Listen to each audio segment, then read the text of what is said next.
ನನ್ನೊಂದು ಪ್ರಶ್ನೆ ಪ್ರಕಾಶ್ ಸರಿಗಿರಿ ಸರ್. ನನಗೆ ಬಿಗ್ ಬಾಸ್ ಧ್ವನಿ ಮಾತಾಡ್ತಿದ್ರಲ್ರಿ, ಅವ್ರು ಸ್ವಲ್ಪ ನನಗೆ ಪರಿಚಯ ಮಾಡಿಸ್ಕೊಡ್ರಿ ಸರ್. ನಿನ್ ಮದ್ವೆ ಕರ್ಕೊಂಬರ್ತಾರ ಮದುವೆ ಮಂತ್ರ ಅವ್ರ ಬಾಯಾಗ ಹೇಳಿಸ್ಬಿಡ. ಹನುಮಂತ ಈಗ ತಾಳಿ ಕಟ್ಟೋ ಸಮಯ, ಮಕ್ಕಳು ಮುಚ್ಕೊಂಡು ತಾಳಿ ಅಲ್ಲ, ಇದು ತಾಳಿ ಕಟ್ಟೋ ಸಮಯ, ಸೂಕ್ತ ಕಾರಣ ಕೊಡ.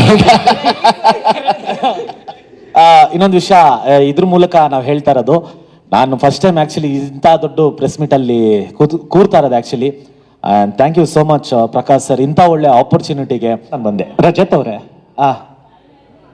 ಎಲ್ಲ ಕಡೆನೂ ರಜತ್ ಅವರೇ, ಈಗ ಒಬ್ಬ ಸ್ಪರ್ಧಿ ಎಲ್ಲ ಎಪಿಸೋಡ್ ನೋಡ್ಕೊಂಡು ಒಂದು ಪ್ಲಾನಿಂಗ್ ಇಟ್ಕೊಂಡು ಹೋದ ಅಂತ ಇಟ್ಕೊಳ್ಳೋಣ. ಹೌದು. ಆತನ ಪ್ಲಾನಿಂಗು ಮನೆ ಒಳಗಡೆ ಎಷ್ಟರ ಮಟ್ಟಿಗೆ ವರ್ಕೌಟ್ ಆಗುತ್ತೆ? 5% ಆಗಲ್ಲ ಸರ್. ಯಾಕಂದ್ರೆ ಬಿಗ್ ಬಾಸ್ ಅನ್ನೋ ಇವಾಗ ಎಕ್ಸಾಂಪಲ್ ನಾನೇ ಅದಕ್ಕೆ.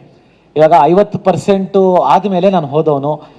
ಬಟ್ ಆದ್ರೆ ನಮ್ಗೆ ಇವಾಗ ಫ್ರಾಂಕ್ ಆಗಿ ಹೇಳ್ಬೇಕು ಅಂದ್ರೆ, ನಾನು ಎಲ್ಲ ಎಪಿಸೋಡ್ ನೋಡಿದವನಲ್ಲ. ಫಸ್ಟ್ ಸ್ಟಾರ್ಟಿಂಗ್ 2 ವಾರ ಜಗದೀಶ್ ಇರೋವರೆಗೂ ನಾನು ನೋಡಿದೆ. ಜಗದೀಶ್ ಹೋದ್ಮೇಲೆ ಸ್ವಲ್ಪ ಬೋರ್ ಆಯ್ತು, ಸೈಲೆಂಟ್ ಆದೆ. ಅದಾದ್ಮೇಲೆ ನಾನು ಹೋಗ್ಬೇಕು ಅಂತ ನನಗೆ ಮಾತುಕತೆ ಬಂದಾಗ ಇನ್ನ 2 ಎಪಿಸೋಡ್ ಹಿಂದೆಗಡೆ ನಾನು ನೋಡಿದ್ದೆ. ಬಟ್ ಆದ್ರೆ ಏನೇ ನಾವು ಪ್ಲಾನಿಂಗ್ ಮಾಡ್ಕೊಂಡು ಹೋದ್ರು ಮಾಸ್ಟರ್ ಮೈಂಡ್ ಇಲ್ಲಿ ಇದ್ದಾಗ ಏನ್ ಮಾಡಕ್ ಆಗಲ್ಲ ಸರ್. ಅಲ್ಲಿ ನಾವೊಂದು ಅನ್ಕೊಂಡುವೆ ಈ ತರ ಆಗುತ್ತೆ, ತ್ರಿವಿಕ್ರಮ್ ಈ ತರ ಆಗ್ಬಿಡುತ್ತೆ, ಹಿಂಗ್ ಮಾಡೋಣ ಅಂತ. ಅಲ್ಲಿ ನೋಡಿದ್ರೆ ಟಾಸ್ಕ್ ಬೇರೆ ತರ, ಇಲ್ಲ ಈ ತರ ಮಾಡೋಣ ಅಂತ ಅನ್ಕೊಂತ ಇದ್ವಿ. ಈ ತರ ನಾವು ಹೆಂಗಾಗ್ಲಿ ಫೈನಲ್ ಹೆಂಗಾಗ್ಬಿಟ್ವಿ ಅಂದ್ರೆ, ನಾವ್ ಏನು ಮಾತಾಡೋದೇ ಬೇಡ, ಏನಾದ್ರು ಇದ್ರೆ ಮನ್ಸಲ್ಲಿ ಇಟ್ಕೊಂಡ್ಬಿಡೋಣ, ಓಪನ್ ಆಗಿ ಮಾತಾಡ್ಬಿಟ್ರೆ ಅಲ್ಲಿ ಬೇರೆ ತರ ತಿರುಗಿಸ್ಬಿಡ್ತಾರೆ, ಬೇಡವೇ ಬೇಡ ಅನ್ನೋ ತರ ಆಗೋಗಿತ್ತು. ಇನ್ನ ಏನು ಗೊತ್ತಾಗ ಟೈಮೇ ಇರ್ಲಿಲ್ಲ ಮೇಡಮ್. ನಾನು ಅಷ್ಟು ಬ್ಯೂಟಿಫುಲ್ ಆಗಿ ತೋರಿಸಿರೋದಕ್ಕೆ thank you so much sir. But ಆದ್ರೆ ಅದೇ ಆಚೆ ಬಂದಿದ ತಕ್ಷಣ ನಾನು ತುಂಬಾ ಅರ್ಜೆಂಟ್ ಆಗಿ ಪಾರ್ಟಿ ಮಾಡ್ಬೇಕಾಗಿತ್ತು, ಅದನ್ನ ಮುಗಿಸ್ಕೊಂಡೆ. ಇನ್ ನೆಕ್ಸ್ಟ್ ಅದ್ರ ಬಗ್ಗೆ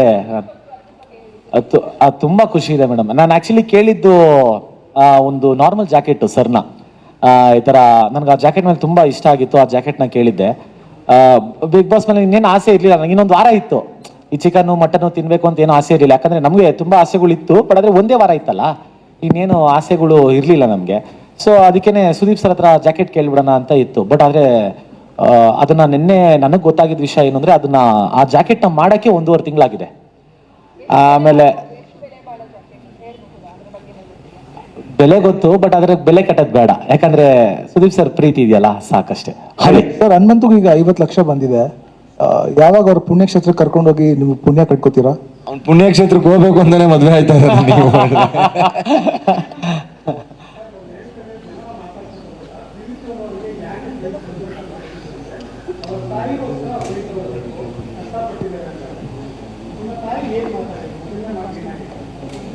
ಸರ್ ಏನು ಇಲ್ಲ ಸರ್, ತಂದೆ ಹೋದಾಗ ಎಲ್ಲಾ ಮಗದ ಮೇಲೂ ಅದೇ ಜವಾಬ್ದಾರಿಗಳು ಬರುತ್ತೆ, ನನಗೂ ಅದೇ ಜವಾಬ್ದಾರಿಗಳಿತ್ತು. ಅಂಡ್ ನಂದು ಏನೇನಿತ್ತು ಅಂತ ತಾಯಿಗೆ ಮಾತ್ರ ಗೊತ್ತಿರುತ್ತೆ. ಅಂಡ್ ನಾವು ಇರೋ ರೀತಿಗಳನ್ನ ನೋಡಿದಾಗ ಇವ್ನಿಗೇನು ಕಷ್ಟನೇ ಇಲ್ಲ ಅಂತ ಅನ್ಸುತ್ತೆ. ಬಟ್ ಇರೋ ಬ್ಯಾಂಕ್ ಬ್ಯಾಲೆನ್ಸ್ ಎಲ್ಲ ನಾವು ತೋರಿಸ್ತಾ ಹೋದ್ರೆ ಇಲ್ಲಿ ಕುತ್ಕೊಳ್ಳೋಕೆ ಆಗಲ್ಲ.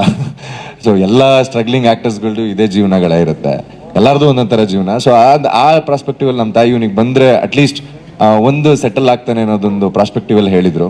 ಅಂಡ್ ಈಗೇನ್ ನನಗೆ ಸಿಕ್ಕಿದೆ ಅದರಲ್ಲೂ ಅಮ್ಮ ತುಂಬಾ ಖುಷಿ ಇದ್ದಾರೆ. ಸರ್ ಇನ್ನೊಂದು ವಿಷಯ ಏನು ಅಂದ್ರೆ, ಇಲ್ಲಿ ಸಿಂಪತಿ ಗಿಂಪತಿ ಯಾವುದು ಇರ್ಲಿಲ್ಲ ಸರ್.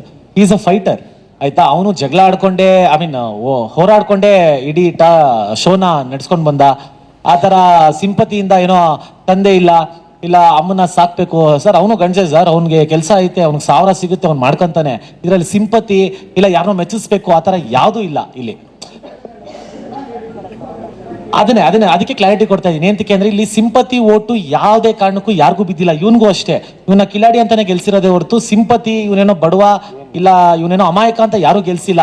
ಜನಕ್ಕೂ ಗೊತ್ತು ಇವನ್ ಕಿಲಾಡಿ ಇವ್ನ್ ಗೆಲ್ಬೇಕು ಅಂತಾನೆ ಗೆಲ್ಸಿರೋದೇ ಹೊರತು ಇವನು ನಮ್ಮ ತ್ರಿವಿಕ್ರಮ್ ಅವ್ರ ಅಮ್ಮಂದು ಏನೋ ಪ್ರಾಬ್ಲಮ್ ಅದು ಇದು ಏನು ಇಲ್ಲ. ಅವನು ಸ್ಟ್ರಗ್ಲಿಂಗ್ ಮಾಡ್ಕೊಂಡೆ ಶೋಲು ಬಂದ, ಚೆನ್ನಾಗಿ ಆಡ್ಕೊಂಡೆ ಬಂದ ಫಿನಾಲೆಗೆ. ಅದಕ್ಕೆ ಅವನು ಡಿಸರ್ವಿಂಗ್ ಇದ್ದಕ್ಕೆ ಗಗನ ಪಾದನೆ ಹೊರತು ಇದರಲ್ಲಿ ಯಾವ್ದು ಸಿಂಪತಿ ಇಲ್ಲ ಏನೋ ಫೇವರಿಸಮ್ ಯಾವ್ದು ಇಲ್ಲ ಸರ್, ಯಾರ ಮೇಲೂ ಯಾರಿಗೂ ಇಲ್ಲ. Last question. ನಿಮ್ಗೆ ನೀವು ಜರ್ನಿ ಸ್ಟಾರ್ಟ್ ಮಾಡಿದಂತ ಚಾನೆಲ್ ಅಭಿನಂದನೆ ತಿಳಿಸಿದೆ ನಿಮ್ಗೆ, ಪೋಸ್ಟ್ ಮೂಲಕ ನಿಮ್ಗೆ ಥ್ಯಾಂಕ್ ಯು ಅಂತ ಅಂದ್ರೆ ಒಂದು ಅಭಿನಂದನೆ ಸಲ್ಲಿಸಿದೆ ನಿಮ್ಗೆ. ಹೆಂಗ್ ಅನ್ನಿಸ್ತು ನಿಮ್ಗೆ? I think in the history of Bigg Boss maybe ಆ ಚಾನಲ್ ಇಂದ ಬಹಳಷ್ಟು ಜನ ಬಂದಿದ್ದಾರೆ, ಬಟ್ ಯಾರಿಗೂ ಆ ಥ್ಯಾಂಕ್ಫುಲ್ ಕೊಟ್ಟಿಲ್ಲ. ಐ ಥಿಂಕ್ ವಿನ್ನರ್ ಆಗಿ ನೀವ್ ಅದನ್ನ ಪಡ್ಕೊಂಡಿದ್ದೀರಿ. ಎಷ್ಟು ಖುಷಿ ಆಯ್ತು. ನಾನು ನೋಡಿದ್ದಿಲ್ಲಕ್ಕ, ನನ್ನ ಫೋನ್ ಮನ್ಯಾಗ ಐತಿ ಇನ್ನು. ಮತ್ತ ಅವ್ರು ಇಲ್ಲ ನಮ್ಮ ದೋಸ್ತ ಫೋನ್ ಹಚ್ಚಿ ಹಂಗ ಹಾಕಾರಂದ್ರ ಭಾಳ ಖುಷಿ ಆಯ್ತಕ್ಕ. ತುಂಬ ಧನ್ಯವಾದಗಳು ಅಷ್ಟ, ಮತ್ತೇನಿಲ್ಲ. We are all very I mean ಏನು ಹೇಳಕ್ ಅದು ವರ್ಡ್ಸ್ ಇಲ್ಲ. ಯಾಕಂದ್ರೆ ಇಂಥ ಒಳ್ಳೆ ಫೇಮು ಶಾರ್ಟ್ ಪೀರಿಯಡ್ ಅಲ್ಲಿ ಇಂಥ ಒಳ್ಳೆ ಫೇಮು, ಇಷ್ಟು ಜನ ಪ್ರೀತಿ, ಇಷ್ಟು ಇಷ್ಟ ಪಡ್ತಾ ಇದ್ದಾರೆ ಅಂದ್ರೆ ಅದೆಲ್ಲ ಕಲರ್ಸ್ ಶನಿಂದ, ಪ್ರಕಾಶ್ ಸರ್ ಇಂದ, ಸುದೀಪ್ ಸರ್ ಇಂದ ಸಾಧ್ಯ ಆಯ್ತು ಹೊರತು ವಿ ಆರ್ ಆಲ್ವೇಸ್ ಯಾವತ್ತಿದ್ರು ನಾವು ಚಿರಋಣಿಯಾಗಿರ್ತೀವಿ. Thank you so much sir.